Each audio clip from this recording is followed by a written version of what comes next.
Good morning and welcome everyone to the fifth and final session of the Resilience in Action webinar for this 2025 season.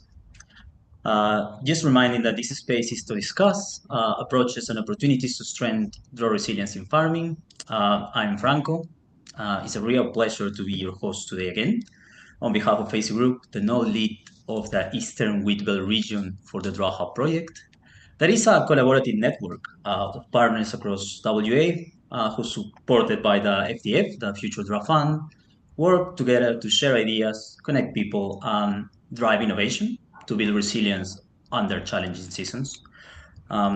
This session, we have the real pleasure to have Dr. Hayley Norman, leading expert in saline and land pasture and salvage systems, alongside Dr. Chris McDonough, who will share his expertise in practical approaches to managing and reversing on paddock salinity. Thank you both for being here today. It's a real pleasure to have this combo and talk about this relevant topic for our region. Before we started, I usually like to just to get a good quick sense of what is happening in the room. Since we have a good crowd today, so I'm gonna ask for something a little cheeky. So if you can in just 2 or 3 words, maybe just a quick phrase to tell us why you're interested for this particular session. So you can either pop in the chat or just unmute and just share it. You can raise your hand for that. Just something really simple. It could be like a phrase like, new varieties, salt tolerant, or, new management ideas. And I can just give it a good read and we can just see what is, so our presenters will know like what is the core of this particular session. We'll give you a couple of minutes for that, if it's okay. Thank you.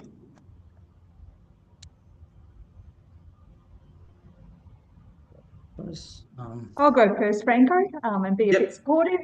Yeah, it's one of those things where we're always looking for something new in this space. It is an ongoing issue for producers right across our region. So thanks for bringing us some new ideas here. That sounds great. Thank you for sharing that, Tina. And we have on the chat as well quite already active responses, which is fantastic. So we have Cindy, so new management strategies. Katrina, sorry, is giving us, it's talking about that they have so many saline areas with potential revegetation opportunities. Just being able to understand which new practices are coming. So a good update. Thank you for sharing about that. And please feel free to all the time just pop up your questions. Thank you again for sharing. Any question that you have, we have a Q&A at the end of both presentations, so you can put in the chat or you just hand out to yourself and bring it up for that specific topic. So, moving on for our first presentation, I would like to make a quick introduction to Hayley. So Hayley, if you will be able to start sharing your screen for that, meanwhile I just give a couple of words. Today we're gonna have Dr. Hayley Norman, Senior Principal Research Scientist at CSIRO, which over 2 decades of work in mixed farming systems across Mediterranean and semi-arid regions across Western Australia, have received recently the W.E. Wood Award for her groundbreaking research on bringing saline landscape back to productivity. Today, she will share about salt-tolerant shrubs, pastures, and grazing systems, and how they can turn challenging saline paddocks into an opportunity for profitability. Off you go, Hayley. Thank you, Franco, and thank you to the Facey Group for inviting me to talk and also for supporting my research. We've done so much work with farmers in your region in the past. I'd like to start by acknowledging the traditional owners of the land in which I conduct my research and pay my respects. I'm going to try and talk all about salinity and revegetation in 20 minutes, and I'm now going to do that in 15. So dryland salinity is a part of our agricultural landscapes. There's no doubt about that. And it has been for some time. And in fact, it's 101 years since W.E. Wood recognised the cause of dryland salinity across much of the WA landscape. And it was simply a hydrological imbalance. So the native perennial vegetation was very good at using our scarce water supplies, When we took that out and put annual plants in that are only green for 5 or 6 months of the year, we started to see more water moving into the water table and salt mobilised by that water and groundwater rising, bringing salt to the soil surface. The current extent of salinity in WA is around 1.75 million hectares. You can see there's a fairly large fudge factor there because it isn't easy to map salinity, but there's been some great work done by CSIRO and DPIRD in this space. I think everybody hoped that salinity had plateaued, but in some areas water tables are still rising. So this is the bore water assessment that DPIRD has been revisiting. And you can see where there's a red arrow, that's where a bore is still rising. Some are still falling, particularly in the high rainfall dissected zones, and some are stable. But annual cropping is intensifying in our farming systems. We've got less sheep and we're starting to see more fallows. So that gives me a few sleepless nights. So why establish a saltland system? I thought I'd throw in the pitch first, and I'm not going to go into detail on any of these subjects, but can talk about them if you want to afterwards. But really, in a Mediterranean environment, saltland provides an opportunity for feed in autumn. And that's the time of year where feed availability constrains whole farm stocking rates. And we know the profitability of sheep within our production systems is based on our whole farm stocking rates.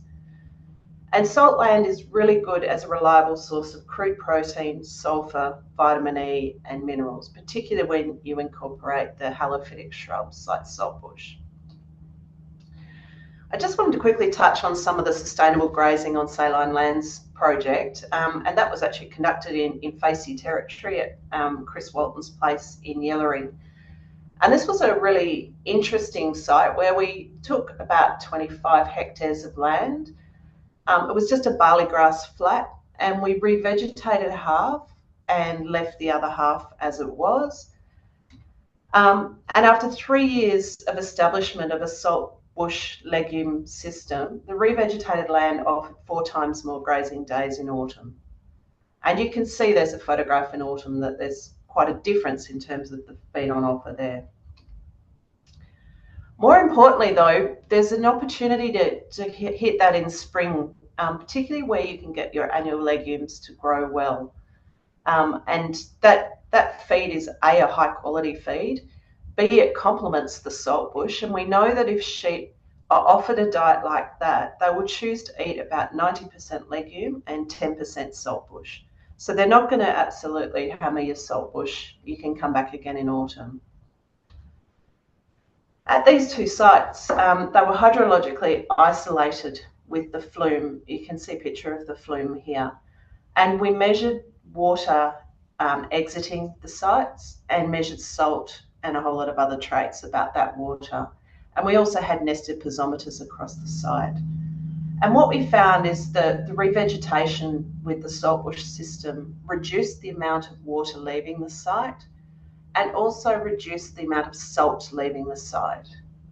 So the theory was that the salt was being slowly washed back down the soil profile, and that was enabling the salt-sensitive species to come back into that system.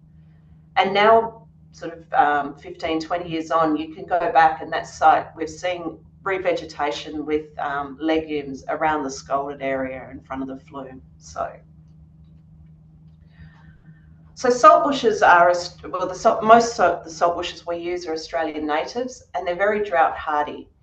And this is the where old man saltbush is naturally found across Australia. We have a West Australian subspecies and an East Coast subspecies. So in terms of plant domestication, we already know it can survive in our wheat belt environments. It's really tough. And part of its drought tolerance mechanism is accumulating salt. So it's not naturally just loving salt, it's picking up salt in order to persist in dry environments. So this drought tolerance mechanism means that they accumulate salt in the leaves. So the average salt bush would have 20 to 28% of the dry weight of salt in their leaves. So if you ask sheep to eat saltbush alone, they'd eat a kilo of salt every 3 days. They can't do that. They physically just can't eat that much salt. So we must always think of our salt bushes as about a third of the diet of animals. And that's probably a good thing because there's lots of sulfur and lots of other things in there that we don't want the sheep to get too much of at once. It's important with the high salt diets to provide enough cool, fresh water. When we put animals in an animal house on these salty diets, they'll drink up to 8 litres a day. And it's important that that water is cool, so bury your pipes so they can actually drink it at all times of the day. Think about your distance and your trough size. And also, if you provide salty water, they can't eat salty feed. They'll just balance between the two until they get to a maximum salt intake. On the bright side though, that salt means that we can boost wool growth. So across a whole range of experiments, we've found that saltbush systems can boost wool growth by about 20%. And that's a function of high salt, meaning they're drinking more and perhaps flushing protein through the rumen, the high sulfur content and the high crude protein content of the diet. There's Kelly Pearce, who is a familiar face to many in the Facey Group. She did a great PhD looking at how saltbush systems can improve animal health and meat quality. And that involved a lot of consumer taste panels and a lot of fun, actually. But what Kelly found was that while saltbush systems improve the antioxidant content of the meat or improve the vitamin E content, which improves the shelf life of that meat, she couldn't pick a consumer difference in terms of the flavour of that meat. Although many people who like eating lamb could pick a difference, but we just couldn't get there statistically. There's opportunities to maintain or background our late finishing lambs, boosting vitamin E and those essential minerals associated with the antioxidant pathways. So salt bushes also accumulate minerals such as copper, selenium, manganese, sulfur, and zinc, I think is the other one, in order to help them persist in harsh environments. And those minerals are really important to our animals, particularly when it's hot. We have been doing some work looking at the value of shade and shelter to manage microclimates and reduce twin lamb mortality. And that's focused around a PhD student, Georgia Welsh. And I've just got a note there. There's a landline story that came out recently where you can hear more about that project. But Georgia's still looking for host producers for 2026 if anyone's interested in hosting a site. And that's lambing into either crops, pastures, or saltbush-based systems. And early results are showing that ewes are choosing to go to the Annamica saltbush, the more palatable shrub in that experiment, for their lambing. We know these perennial systems can also provide habitat and ecological services, and there's been a raft of work in this space. So I'll now quickly switch to establishment and management of saltbush or saltland species. We have recently just published this guide with Meat and Livestock Australia and Australian Wool Innovation, and I'll get Franco to send out a link to this, but there's a QR code at the end as well. It's all in here. I was speaking to an agronomist yesterday and he said, you really want to tell people how profitable it is. That's a really hard one with salt land because it varies according to land capability, climate, management, and the fit within your farming system. So I can't really give you numbers on profitability. That's quite specific, but I can give you some ways that I think you can improve the profitability. Start where cropping is possible, but not profitable. Those paddocks that are just starting to fall out of production, and here's a good one here where we've put some saltbush, starting to see some scalding, you're not getting the wheat yields or the barley yields that you need. And these are the ones that are relatively easy to establish. Don't start here, especially if you're a beginner. if it's too salty, if it's already scalded, if it's really, really patchy, or if the water table is near the surface for more than a few months, on the surface for more than a few months of the year, that is a really, really hard ask, and you're not going to make money out of that land quickly. When you're starting, plan your layout, because you might have to live with this for 20 years. Old man saltbush can live for 20 or more years and remain productive. So things to consider are, can you see your stock when you're driving past? Nothing worse than having to stop and walk through individual rows to see every one of your sheep. Allow sufficient inter-row for machinery, considering that machinery size could change in the future. If you've got really long run lines of saltbush, leave gaps for mustering and allowing the animals to get to water troughs more easily. Consider the direction of prevailing weather conditions, particularly if you're seeking shelter for lambing ewes. So put the shrubs perpendicular to the winds that are most likely to kill animals at the time of year where you lamb. And also consider slope and surface water flow. And again, easy access to drinking water. Understory is really, really important. The most profitable salt lamb pastures have a productive understory underneath them. And it's easier to establish this first before you go in with your shrubs. So you can use your big air seeders. And this is a photo from Troy Smith's place, where we did some work with Facey Group not long ago. You can use the volunteer species at the site to tell you what might work. Often the volunteer species are really good informants. So salt deck cards came out at the end of the Salinity CRC, and Gillamai Centre and Deeperd have just got the Salt Lamb Genie site up and going again. And that can help you identify what species you've got and what species might be a better replacement for those. But consider your herbicides options. I often get excited and go in with a mixture of grasses and legumes and all sorts of things, and sometimes you get stuck pretty quickly in terms of managing weeds if that's what you want to do. So in terms of plants you can grow, you've got to consider your salt, your waterlogging, your soils, and your rainfall, and it's quite complex. Here's a bit of a way of describing. So as salinity increases, you have less opportunities for legumes, and you tend to get your halophytes in the high saline low zones. But depth to water table or opportunity for waterlogging also has a huge impact, and that tends to favour the legumes more than the shrubs. And so different species have different niches, and recognising that if your paddock is patchy, you're going to have all sorts of niches within that paddock. So what we've learnt in your area is if you've got waterlogged areas and lower salt, so the bit wet but not high salt, salinity, and you can test your water. Messina is a good option there, as is Balansa clover. Although Balansa clover can be a little bit hit and miss, it'll come in some seasons and duck out for others. In our not so waterlogged and low salt, Lucerne's worth a go. Again, that helps fill the autumn feed gap. Burmetics are the traditional species for those areas. They have a seed germination strategy that is relatively late, so they kind of avoid some of that salt at the beginning of the season.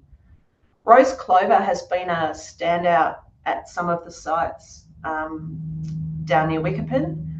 That's a very old species. We didn't really consider it as a salt tolerant one.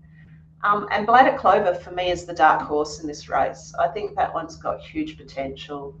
And also very hard seeded, so you can it can hedge its bets across seasons. In our not waterlogged and very salty areas, that's when our halophytic shrubs tend to come in.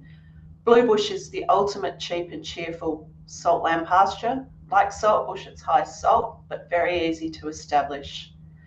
Old man saltbush, obviously my favourite species. Both of these hate inundation, so they're definitely not to go into areas where you're expecting it to go underwater. In those wetter areas, river saltbush is the standout in terms of shrubs, and tall wheatgrass can do quite well in those systems as well. When we get to our high salt, shallow water tables, it's often characterised by volunteer samphire. I suggest you don't do anything with that land in terms of productive use. Put any biomass you've got on the salt skulls and lock it up and let it rehabilitate naturally.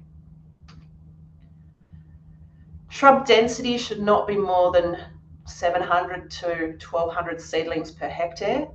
And remember, you need to order those in advance from the nurseries. And the Saltbush Guide and Saltland Genie both have some good calculators for calculating shrub density and interrow width. Seedlings are much less risky than seeds. So those little old man saltbush seeds are less than 1 millimetre across. So for a plant that can live in a desert, tolerate high salinity and live for 20 to 100 years, it has the most pathetic seed of anything we deal with. They are just hopeless. So they're really hard to direct seed, and there's particular situations where it can work. But if you're starting out, start with seedlings and move to seeds as you get a bit closer, as you get a bit more experienced. Please plant your seedlings very deep in the soil. The biggest risk to seedlings is that first summer and autumn after planting. So get that root ball as close as you can to soil moisture, and you can generally graze them the first autumn after planting. Just quickly talk about Annamieka saltbush development. So we recognised that old man saltbush had a good value in our farming systems, and it could persist quite happily.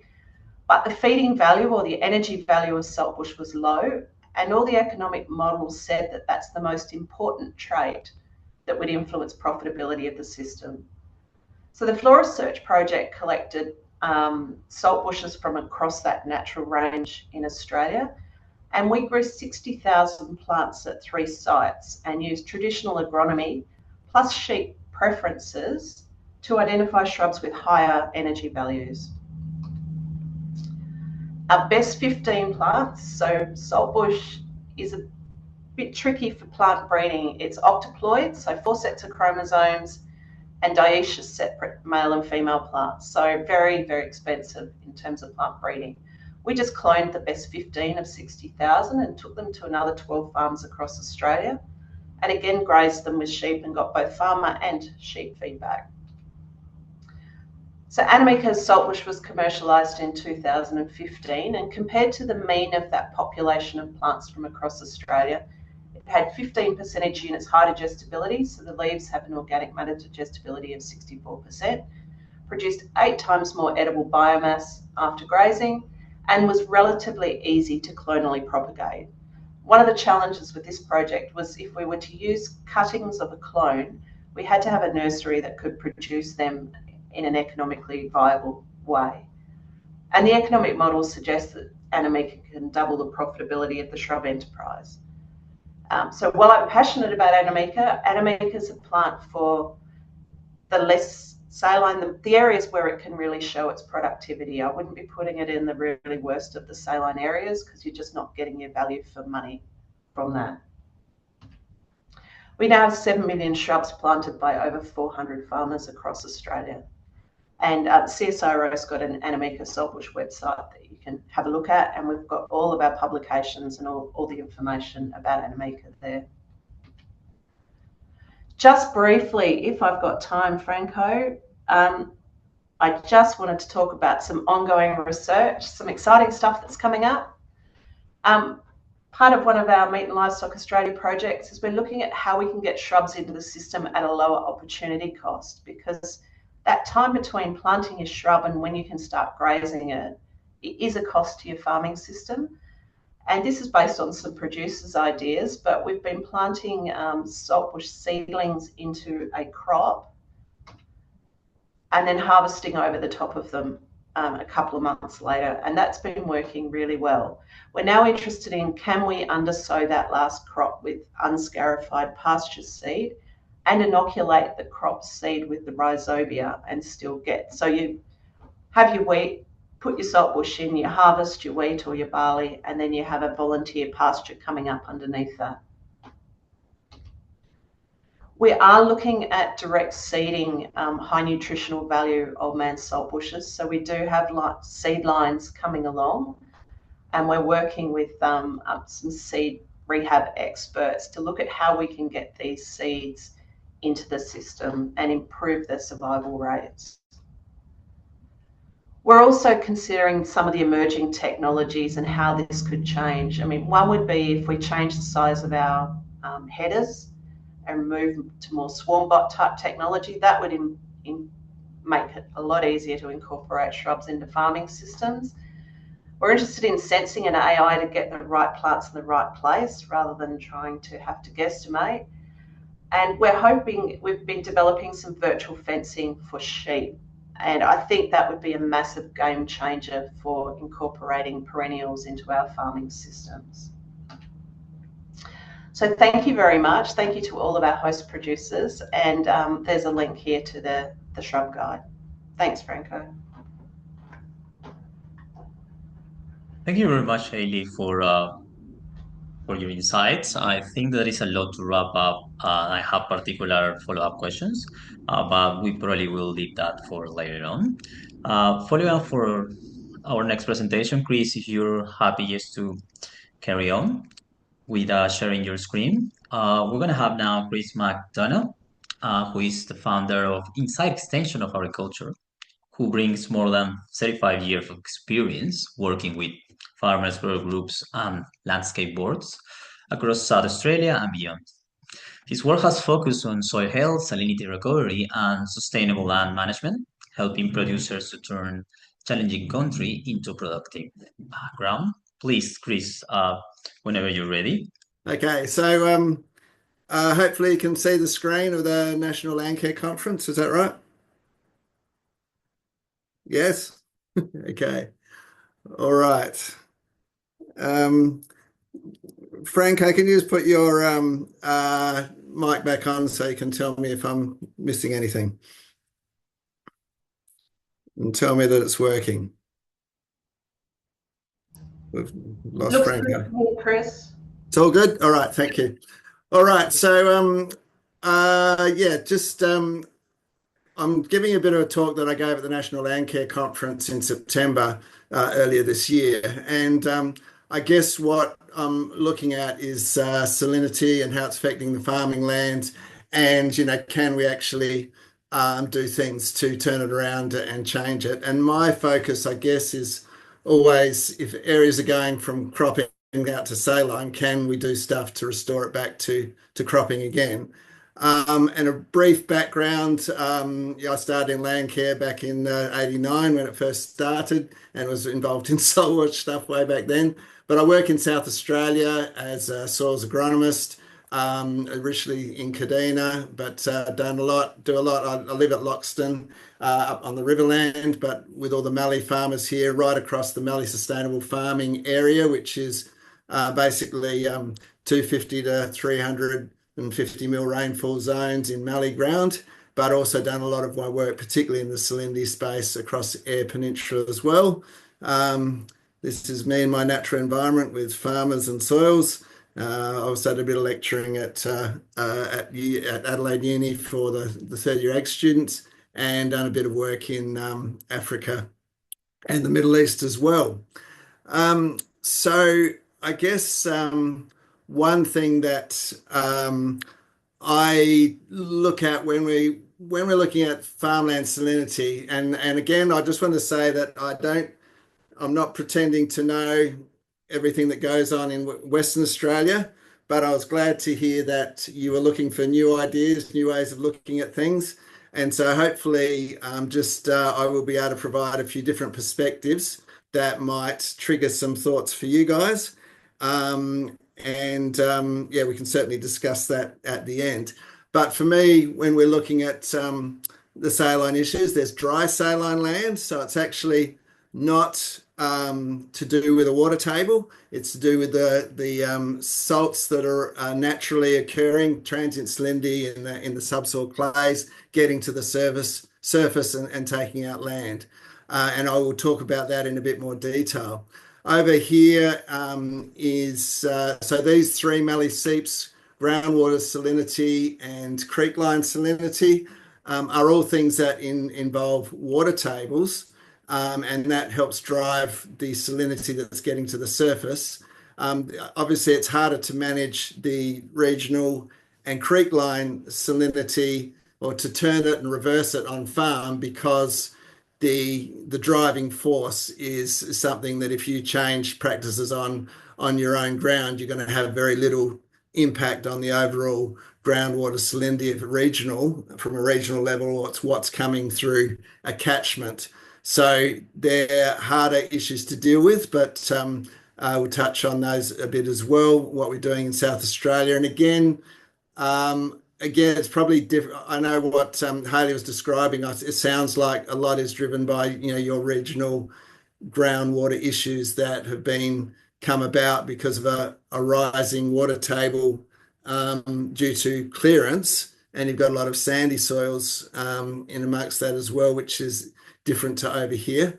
But anyway, we'll work through some of that. The other thing too that's happened is these mallee seep situations, which are actually localized perched water tables coming out of sand, and has a lot to do with our changing farming system. So there's something that we can manage and turn around quite quickly if we do the right management.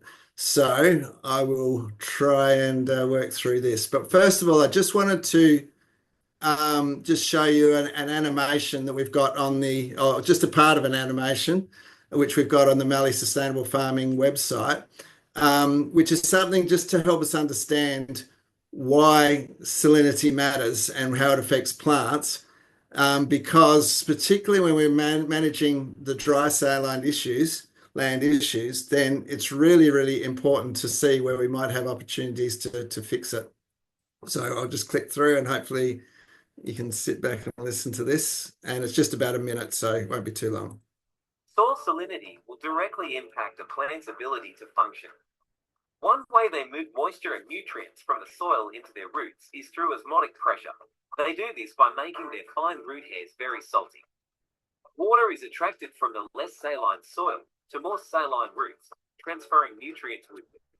As soil salinity escalates, the osmotic potential diminishes, reducing the plant's ability to absorb water and essential nutrients from the soil, thereby impeding its growth.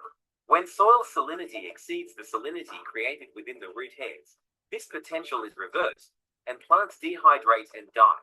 High concentrations of sodium chloride can also cause chemical imbalances and physical stresses, and can be directly toxic to plants, as well as impeding initial seed germination. Some saline-tolerant plants, such as Puccinelia grass, are able to exclude the salt while taking in water into their roots.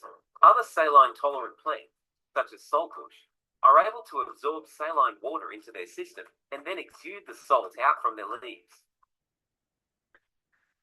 Okay, so that's just part of a presentation, and but I do find it's just really important that we understand some of those dynamics when we're trying to work out how we can manage it better.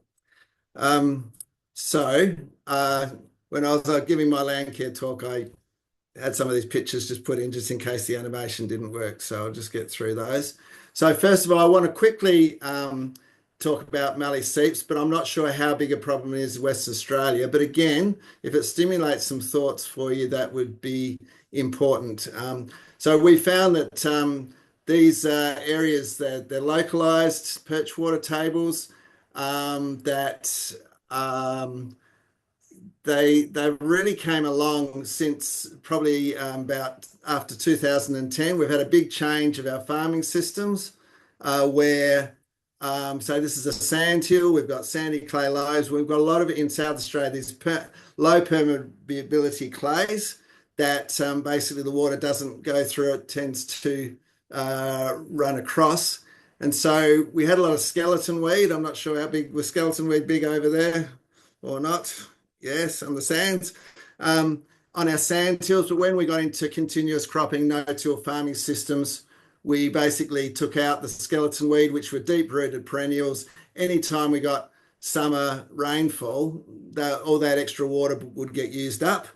And so, we didn't have these problems. But once we got into the farming systems where we took out all the summer weeds, the deep perennials, then big summer rains happen, the waters flow down. And again, I've got a whole animation on this, but I'll just have just selected slides for this. So the water comes down, hits the low permeability and starts to go sideways into these discharge areas. And then you end up with these perched water tables. Over time, with the sun, over summer in particular, get capillary rise, bringing slightly salty water to the surface and then leaving the salt behind, and then areas going out and scalding. It's quite possible that you may well have similar things like that interacting with the problems you've got with regional water tables as well in your landscape. I don't know. But so this is the sort of thing that we would see. And so, yeah, areas have scalded. Here's just the water flowing across the top into those areas. Sometimes these deep water tables that weren't there before, and you take a farmer out and you dig a hole, and it'll be with farmer groups and say, how deep do you think your water table is here? And they're absolutely shocked to see it, 60 centimeters or so. There's suddenly a big water table, and in some areas that can go for just a couple of meters. But in other areas, it's just a thin layer of might be 10 or 20 centimeters, but that's enough to drive the salt getting to the surface. And so we've got big areas like this, some of the problems caused. Also areas like this, which farmers aren't very happy with, suddenly losing their tractors. It can cause problems with the weeds. And I guess one of the problems is, in this low rainfall area, we're seeing what should be useful water. And as you would know, farming's all about turning every bit of drop of rainfall into something productive and dollars. And yet in 250 mil rainfall zone, we're seeing, or 350 mil, we're seeing good rainfall causing problems rather than going into productivity. So the two main strategies that we use to try and solve these are establishing living soil cover on the discharge zone to limit capillary rise and evaporation, while also restoring soil health. And the other thing is to try and lower these perched water tables by intercepting and utilising the excess water. And we've been using lucerne a lot, so bringing lucerne as close as we can to these areas so that we can dry those up. And I've got example after example within 12 months of getting good lucerne established that, we're seeing these water tables disappear. So we have got areas where we actually have restored back to cropping again after being quite saline, or at least back to good pasture, but often even more improved than that.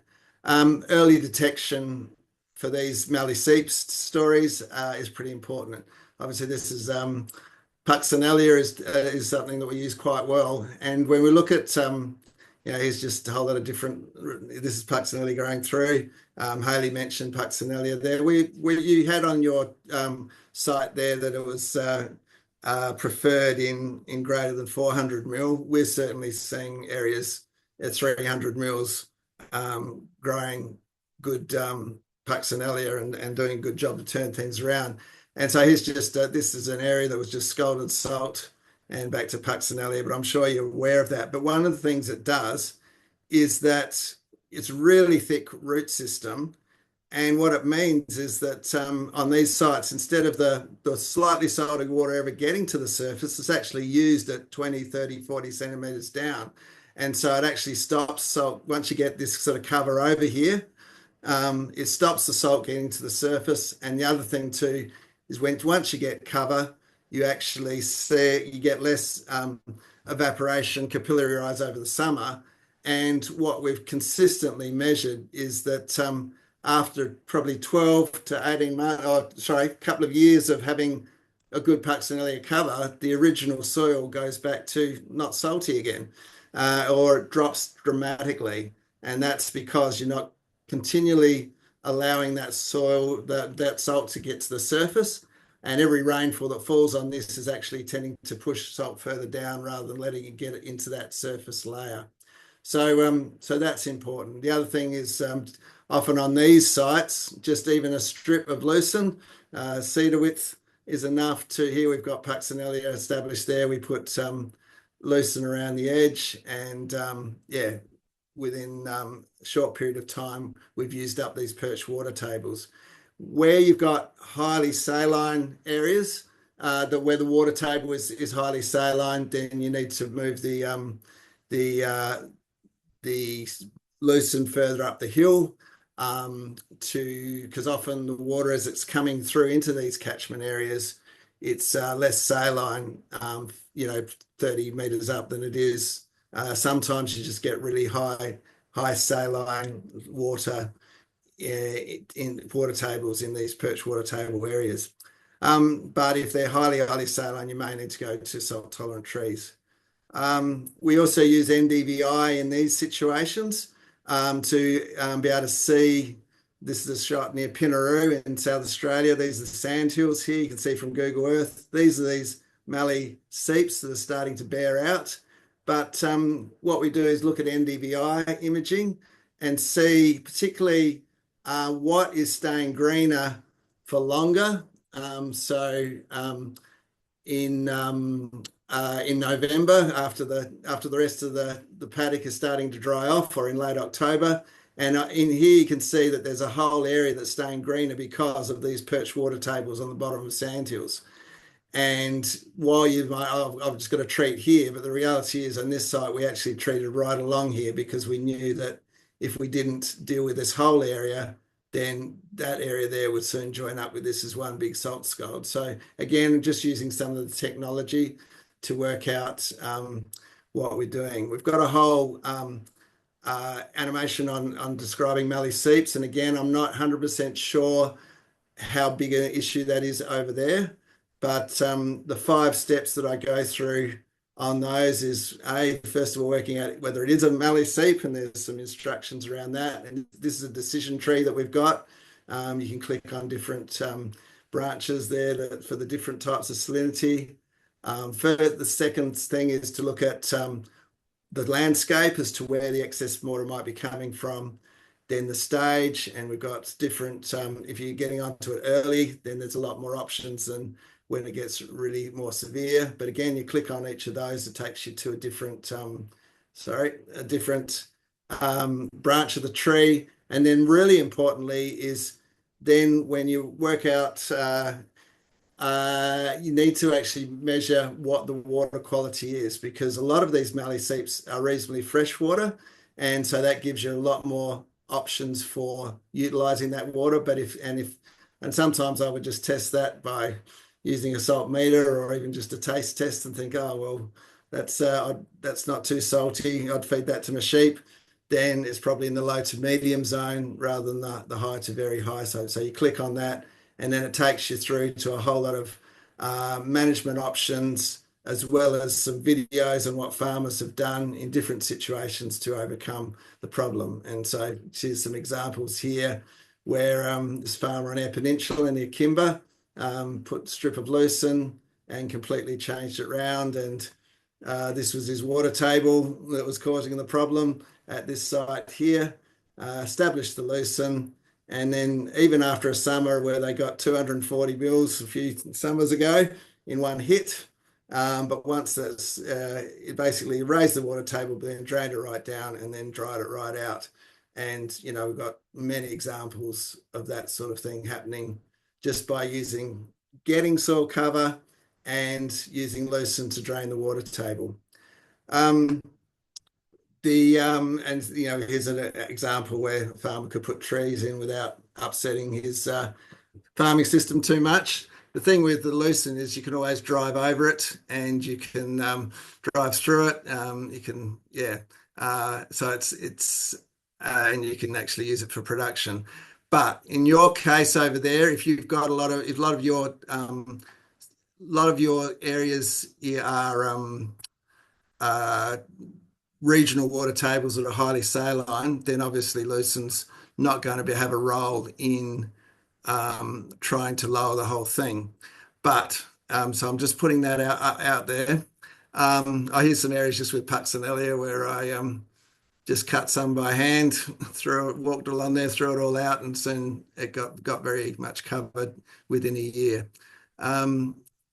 This is a spot where the farmer just he had a catchment area coming in. It wasn't too saline, so he decided that he wanted to use it for sheep water. And so he put a proper sump in and pumped it out, shandies it a bit with stuff from his normal tank. And the thing is, in this case, it was probably about 2,000 parts per million, 1.6, or sorry, 1,600 to 2,000. And yeah, if it just left it open as an open dam, it would have the salinity in the water you want to use would quickly deteriorate. But covering it properly, lining it, and then pumping it out made that it's quite doable. And yes, he's had some effect of being able to lower that water table and actually utilise the water, which is handy. But again, you need to know your water table salinity. So there's just a few things around mallee seeps. This dry saline land I see is more of an insidious thing that is really affecting a lot of our heavier textured soils, our clays. And it's probably got to the stage where gradually, particularly when you have longer drought periods, you get more salt to the surface, you get areas bearing out. If you get sheep that are grazing, bearing them out more, then it's like a vacuum cleaner in terms of the sun dragging more salts to the surface. And so we're seeing over time more and more this sort of dry saline land happening. And you can get a lot of fluctuations between seasons. But here's just a few examples on stony ground. This is over near Manangatang, which is in Victoria, on heavy ground there. And yeah, sometimes it's just a case of this salt gradually making the soil just less productive, and the plants just can't extract enough water, and so we just see these weakening areas happening. And how does this occur? Again, this is a part of the animation, but we've got these natural salts in the soil. And I don't know Western Australia well, but I know through salmon gums, they've got a lot of these sodic clays, which I would imagine would be reacting a lot like this, but I'm not so sure. I don't know so much about through your area, what your clays are like and what the natural salts are, and whether you are actually just seeing a drawing of these salts to the surface over time, which has nothing to do with a subsoil water table. Might be something to look at and think about. So what happens is when you've got these salts in the subsoils, you get high rainfall that basically fills up the whole profile, and then it mobilises these salts. Then over the summer periods or drought periods, particularly on your heavier clays, there's more capillary rise. The water rises, brings a bit of salt, and then over time that just starts to accumulate in these surface layers. I'm assuming you can you see my pointer all right there or not? Yep, okay, good. And over time these get worse and then start to take out crop and bear out areas where it's worse, particularly if you add in sheep into it, bearing out, and then it just gets more of a concentration. So what happens when you have rainfall, you can get some dilution of the salt, but also you get a bit of leaching of the salt. And that means that some stuff can get going and particularly where there's been a bit of soil cover maintained over the summer, but a lot of these areas where it's been bare, there's just too much salt that's got there and it still won't grow. But some of these areas here, I've been quite surprised how much just between. This is just one shot near Manham, which is near Murray Bridge in South Australia. And the difference between just having a bigger rain to the opening rain there is just reduced all those patches, whereas in the drier start to the season, those patches were much, much bigger. So as I said, it's two factors there. One is that dilution effect. Sometimes when I'm doing it with farmers, I'll get a glass of water. If you can see me, I'm not sure if you can see me, but just have a little bit of a water in the glass, put a bit of salt in that, and a lot of salt in it, you try and drink it, and you spit it out straight away because it's just so salty. But you've got the same amount of salt, you half fill the glass, and you can drink it.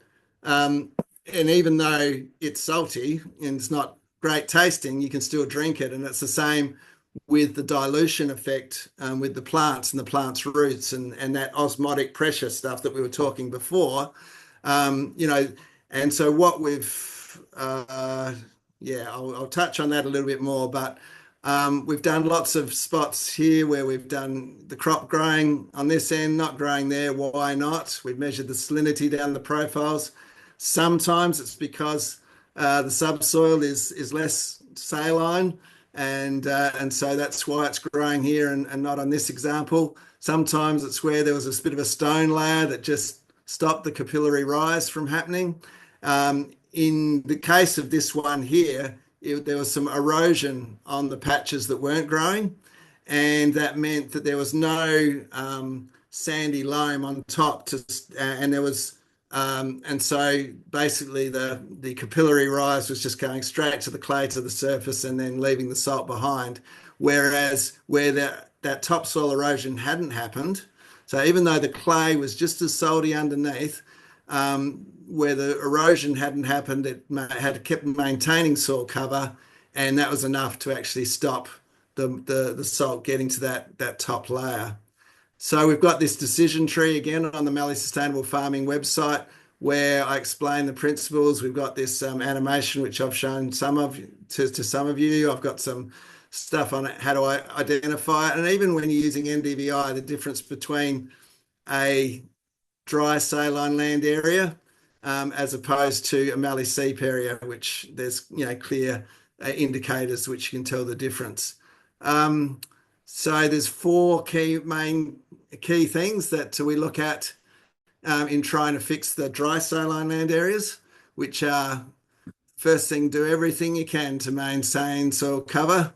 Then we've looked at saline topsoil amelioration, and I'll talk about that in a second. This opportunistic management of seasonal rainfall, I think there's huge opportunities. But we've got a lot to learn about that. And then the use of salt-tolerant varieties, which obviously Hayley's already covered. So in terms of establishing and maintaining soil cover, again, I've got a video on that on the site, but we've also got lots of case studies and a few farmer stories there and podcasts on the site that you can listen to.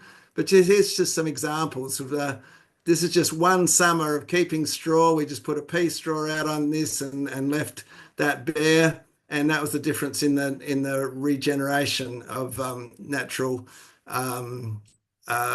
just volunteer growth. Here's a spot where we had a hay bale versus not. Here's a spot in north of Wentworth, so a really dry area in the New South Wales Mallee. And as you can see, just one summer of having straw cover versus not is enough to get that sort of growth. And this farmer here near Minnipa on the Eyre Peninsula, he just used his chaff cart to put 5 centimetres of straw from his remains of his chaff cart on versus not. And here you can see from looking at Google Earth images, this is the area that goes out salty. That's what it looks like in a dry year.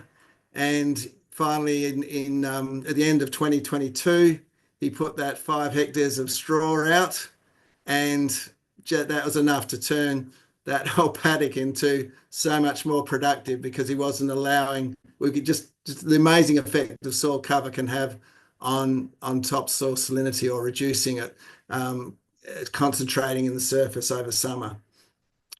The other interesting thing that we found, is that topsoil amelioration, putting sand on top of this sort of ground. So this is not water table driven stuff. This is just dry saline land, but putting 5 to 8 centimetres of sand on top has made a huge difference. And even after a few years, we find the original soil level that was highly saline comes back to good again, because you have years of just having less capillary rise to the surface because the sand doesn't do the same capillary rise, but also growing cover over the summer and keeping that from happening, and the water not getting to the surface. So again, there's some videos on that and some fact sheets and podcasts, but here's just examples of, that's 5 centimeters of sand there. This is up at near Kimber. That's the farmer's machine that he's done hundreds of hectares. And I often thought, oh, it's too expensive. Yes, you do need sand close. He's actually often takes his sand hills down to the flats and then puts some of his flats up to the sand hills. So it goes both ways with it. So here's a spot near Waikerie, stony ground, and it's just amazing difference. And that's, again, that was in a drought year on this sort of land. And as I said, the original layer goes back to being good again. The thing with trying to ameliorate these heavy clays that are getting salt patches is you don't want to ever try and rip them up to the surface. We did some spading here and tried to mix it with sand and manure, and anywhere we bought some of that clay from 20, 30 centimeters down, mixed it into the surface. Any advantage we got from diluting the salty clays was overtaken by the fact that we had these salty clays into the surface. Here's the control area here. The sand on the surface worked really, really well. After a couple of years, the sand and manure mix on the surface certainly produced the best results of trying to fix that ground. If you are doing anything and putting it on the surface, make sure you grow a crop that year to get the cover, because we had one site where the guy set up the trial, but then he didn't sow anything that year, and then all the salt went to the top of the sand. And while I think that a good rainfall would probably leach that out, it's much better if you can get that cover straight away and then keep that salt down. Again, there's some more information on that. This is probably one of the most interesting things that we found, and for any researchers out there, I encourage you to look at, is that we started measuring the soil instead of just doing a 0 to 10 in the surface, we looked at 0 to 5 and 5 to 10. And then 10 to 10, 10 to 20, 20 to 30. Because remembering, where you're seeding your crop is generally in the top 5 centimeters. And what we found is there's a real concentration of salt in the surface, 5 centimeters, which makes a lot of sense when you think about it. And often it's the top 5 centimeters we're offering measuring that as 3 to 5 times more salty, or 3 or 4 times too toxic for plant growth in that top 5 centimeters. And this is a highly saline site here. We've just done some of those measurements, and you can just see that. But when a rain comes, so we've tried to say, okay, what happens straight after these rainfall events? All of a sudden, after that, we've measured a real dip in that top 5 centimeters of soil.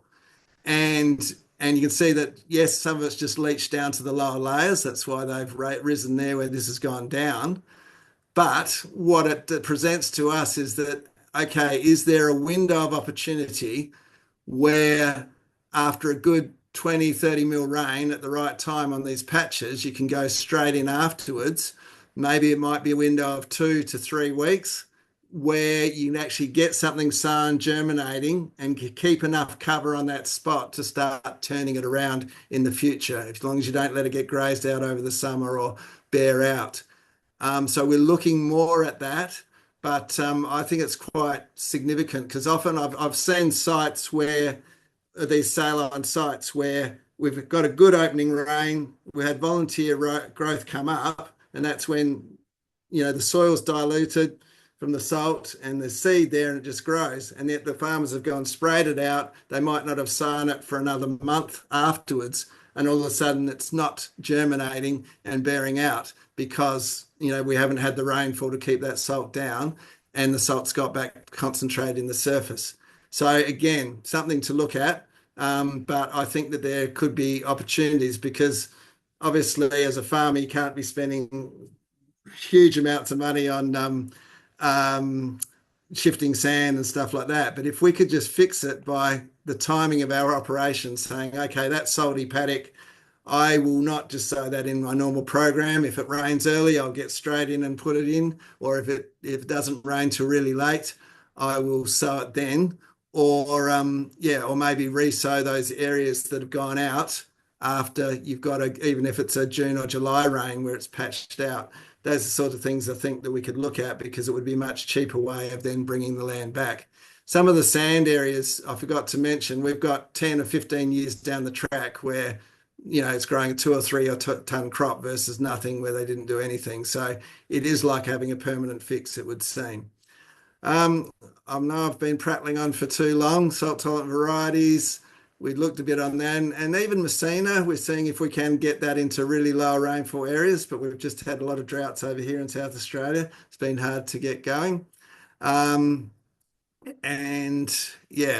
So I'll just hopefully that's thrown a few ideas out. I know I've probably spoken for way longer. There's a few things that I would talk about with your site. Well, I'll mention them, and if particularly that Brenton wants to comment as I go, you can turn your mic on. But when I look at your sites here, I'm thinking, okay, I don't know your land, but I'm seeing some salt land. So there's where are we? There's Kulin, Jidamning, Lake Grace down here. So obviously you've got a whole lot of landscape salt that's happening. You've got some areas that follow some sort of water course. So when I sort of come in closer to this area, so I can see that, there is some sort of water pattern through this. And I'm thinking, okay, is there a water table that's affecting land around there? So I'm coming in closer here to this area of salt. Here I can see that there's a bit of a creek line through here. And so I'm just wondering, what is driving the salinity there? And this is what I talked to Franco a bit this year about, is it being driven by a water table, a shallow water table? If so, what's the salinity of it? How deep is it? Is it something that we can impact by higher water use options? Or, because if we can, if we could, and is it related to this sort of ancient creek line thing here? And if so, if we put a whole lot of salt tolerant trees there, could we actually stop any groundwater? Could we lower groundwater out here? I don't know. If it's not a groundwater issue, if I'm measuring 2 meters or so where you're not seeing any subsoil water, or is it a water table, then is it more actually acting like this dry saline land? And so, if we don't know what's driving the system, then we don't know the best way to actually manage it. When I looked at Franco just sent me the soil tests here. So obviously there's a 0 to 10s here, which here it's a lot higher, just a bit higher in the surface, which makes sense. But that's 0.4 is not a bad figure. You can still grow crops in that. And this is obviously from the good area. In the bad area, this is sort of twice as much of the salinity that would be toxic to wheat germination and wheat growth. So and it's at the surface and right through. So there's things that we can learn about where, if it's all just concentrated in the surface, if it's more saline below than it is, I'd be wanting to look at that sort of stuff to really work out what the drivers are. I'd also be looking at things like your seasonal stuff. So what I've tried to look at here is 2019 was a very dry to start with, even though you had in April 30 mils. Wasn't till June that you got that 50 mils there. So if you had that real drought period, how much worse was it in that year versus in a 22 where you suddenly had 29, 47 and 33 mils to really flush out some of that stuff. And so there's a lot you could learn about that. And so that's what I've tried to look at here with this site. So just using Decipher NDVI. So there's 2017 for us over here. 2016 was really wet. So obviously it's starting to, I don't know how the history of this. I'm looking at in October. It's not looking like there's just a big wet area around it, so it's not giving the impression of a Mallee seep type thing there. How affected it is by the water table that might be associated with this creek line, they're the things I'd be keen to find out. And so what I've done is just excuse me, Chris. I Yes. just shared in the comments a photo of like the geophysics as well. It is a perched aquifer. It's basically where a dolerite dike and some ground structure intercepts. So to the east of that photo, it goes a long way. The structure underground, it basically inundates the neighbour's hill and seeps out into that site. I've actually installed a piezo on there at the moment. The water's 2,400 millisiemens, and it's all around that, everywhere that isn't in that square that's now fenced off as loosened. So it seems to be coming from the east, more from the creek side. So how deep is the water table there? It would come up to the surface. Yeah, that was seeping water out all winter, October on that line. It's very I think it's more inundation of everyone's water rather than dry land salinity. Yeah. Yeah, okay. So, but is it a water table that you think you could lower if you had higher water use, or is it so much driven by the catchment? What's your thoughts on that? Yeah, well, I'm actually trying that now. If you see, I don't know if on just above that dam on the Jutarning South Road, on the paddock to the east. Yeah. Oh, no, that's to your west, to the east, mate. Oh, So if you sorry. go, up a bit from Oh, there. that one there. Yeah, yep. Behind there, we've just drilled a test hole, and we've found some 500 millisiemen water 6 meters down. So that will be good enough for stock, because water traditionally seeps out that hill, and that old dam to the north of there is a problem area for us now, and that's what we're looking to remediate next. So we're not sure how much water will be there. We're going to dig that out to a soak and use that. That's pretty good for stock water. And yeah, I don't know. I can't really do anything about the neighbours where that one in particular comes from. So that's why I'm trying the salt bush and a few trees in this area, and the lucerne around it. I am really interested in tracking the perched aquifer as to where it comes to. Chris, I don't know if you've got any thoughts on that, because it is barriers pushing the water to the surface. Is there any way you can recommend how to follow, like to tell where the majority of the water is coming from that's causing the issues? Have you got any thoughts on that? Not being a local, I guess the thing initially I'd be so for our Mallee seep stuff that I presented, it's quite obvious where you've got a big sand hill and the summer water's just going straight through it, and that's what's causing it. Here, I would, if there's an overall water table, like say, would the regional water table be? Yeah, is it fairly flat? Is the regional water table within 3 meters of most of the area that I'm seeing there, or do you think it's concentrated down this particular what looks like a creek line where the water table it would is? follow that creek line. It is very flat, and it would be within 1.5 meters. A lot of it, most of it, more than and so it does vary a lot more than you think too. So if you go right out to where my thing is at the moment, right on the eastern side of the picture, would that be, what would the water table be a lot deeper there, would it? Yes, yep. That is up the hill, so it would be a fair way down. Okay. Obviously, there's not enough. We don't know enough, to be honest. We haven't installed piezometers or monitoring wells that high up the hills. They're probably 10 k's further south before you see any.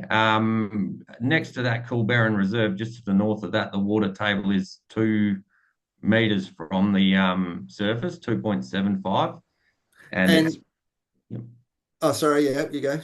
Yep, that's the only one I know up that Coolbarron Reserve. It's 2.75 meters below there at a piezometer, but that makes the water table higher than the red patch below it, where I'm getting a salt scald. So, and what sort of soils are we talking? Clay soils or loamy clays or what in through the profile? Yeah, heavy red stuff, but it's more of a grey sand over clay loam on the in the valley floor following that creek. And is there any soilies out there that can tell me whether that clay is fairly tight and impervious, or does water flow through it? Pretty tight and impervious. It's very slaking. It's not dispersive. It's the slaking clay. Okay. So to me, when I in this picture up here, sorry, when I was talking about mallee seeps, often when I'm digging a hole to work out where am I? The water table is this one here. Often we'll go from this sloppy layer, and then we'll get to a layer which is quite dry, and that's it's not dry, but it's sort of about at fill capacity, but it's not sloppy wet, and it's obvious that that is an impervious layer. Otherwise, the water would keep going down. So, if you are drilling holes, and sometimes in these, I've got a 1.6 meter length on my. I've got a hydraulic driller that goes down, but sometimes even just getting excited with a post hole digger, if you got any extensions, you can go down and find out. But sometimes I'd be interested to see whether your regional water tables are actually, they wet all the way down because they're a regional water table, or are they perched on this clay? If they're perched on the clay, then I think you've got a whole lot of options to then start saying, okay, well, how can I dry that out with high water use options planted strategically to try and dry that out? But again, I'm speaking well out of my zone. So hopefully I'm stimulating thought for you rather than me saying I've got all the answers for you, because that's where I've seen lots and lots of success. So, and the other thing too is from a farming point of view, if you've got like down this line here, is this the creek line here that I'm pointing out at the moment? Yes. So, yeah. So if that is the main driver of the height of the water table, so imagine there would be like a dome that comes from either side of that, getting lower. And if that's a less productive area, then why not plant that with a heap of trees, just as higher water use options as possible? Or the good thing about lucerne is that I'm seeing that working within within a year of getting it established, it's doing its job and drawing the water down. But and it can put water, you can put roots down to 3 or 4 meters if there's not high subsoil constraints. But a tree, might take 3 or 4 years before it can actually really start pumping out and lowering the water table. But if it's got more capacity to go deeper and use more water in the long term, it may well be worthwhile. And the fact that you've got a spot there where it's not going to dramatically upset your farming system, it would be interesting to see if planting a hole up there would actually intercept a lot of the water that might be getting out into this patch here. So I guess I'd be looking at putting some more piezometers in, and they're not that hard. I mean, you just use your PVC pipe, a thickened version of the PVC pipe, and generally within 2 meters, and put a cap on the end of them, and you just put some gravel. So basically I go for about a 10 centimeter drill hole, and then is it 10? Sorry, it's no, it might be 20. But then you've got the piezometer is about 10 centimeters the pipe, and then you put gravel on the side, fill it up. Sometimes you might want to put a bit of bentonite around the top so that you don't get water just inflowing from the top. Obviously, you've got to use a hacksaw to just make some slots in the bottom of your piezometer. But the other thing too with a lot of my work and some of those graphs I showed you is because we put a data logger on them. And so then you can track the data logger soil height with your rainfall, and that can tell you a lot. And if you've got a number of them set up around that, you would then be able to see the dynamics of the flow as to when you get a big lot of water heading down the creek line, how far that is impacting into your paddock. So there's some of the things that I would certainly be considering for you to work out what's going on. How long ago did you actually have productive crop in that spot? 10 years. And to be honest, it's virtually just lucerne would grow right up to that little salt scald area of about 3 hectares. I've since found this year, but and ryegrass. There is puxinella on there with wheatgrass, but I think so far Messina and the long season ryegrass we've got on there have been the best performers. Yes, so anything you can to maintain soil cover, and even if you got patches that are too salty. I mean, I've been really surprised what I've been able to get puxinella growing in. Sometimes with the pucks, it just needs the right conditions, the right set of circumstance. Sometimes it's been 2 years after I've thrown it out that it suddenly hits the right conditions. And the other thing too is with the pucks, I tend to rough up the soil well beforehand, and then often I'm throwing it out on top. But I sort of figure you just need the right seed to find the right niche where it's going to suit. Sometimes in some situations, the bottom of the furrow is the best for the seed, but other times it's the top because you might get a bit of rain, and that bit on the top is where you get some dilution and it gets going. So, but yeah, so so while you're trying to repair, while you're trying to reduce water table, just don't sit back and just let some areas be bare. Do everything you can to keep cover of them, whether it's with the puxinella or to a wheatgrass Messina, or even just throwing a hay bale out, or you're choosing to feed putting your hay bale on if you've got your stock out there so they can tramp it in. Yep. Chris, thank you very much for that discussion. I think that was a really interesting approach, and thank you for just touching base as well with that specific site because it's a good practical way to see it. I'm going to thank my sponsors here as well, just because this might be online. So all the landscape sports, the National Landcare, GRDC, and all CSIRO and Mallee Sustainable Farming all had a great input into lots of work that's gone into all this. So. Thank you very much. That was really great. I would like just to thank both Hayley and Chris for coming up today and just bringing this topic to us.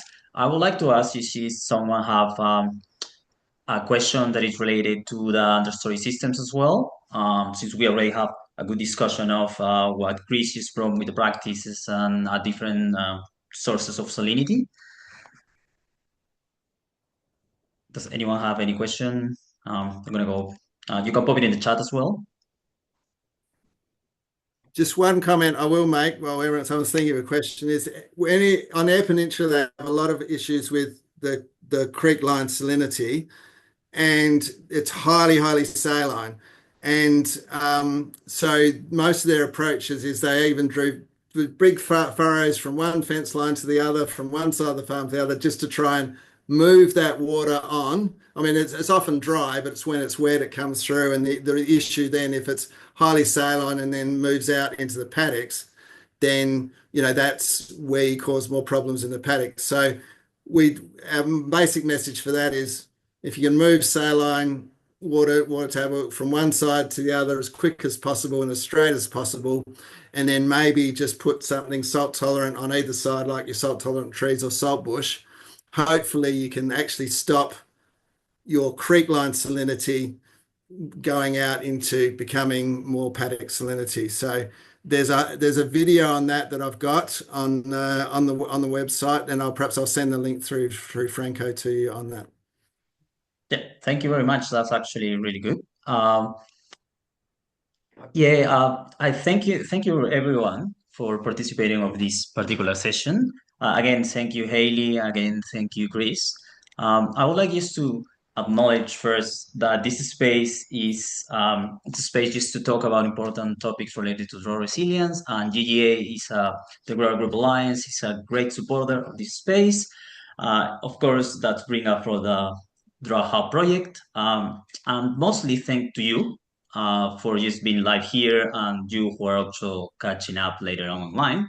I would like to remind everyone that this session is going to be recorded and you can see this 2025 and 2024 online in our YouTube channel, and just keep connected to us through our website and social medias. I'm going to follow up with the information that Chris and Hayley will bring us about their projects and everything that we have done through all these 2 years in this space. Again, thank you. Looking forward to see you in the next rounds in 2026.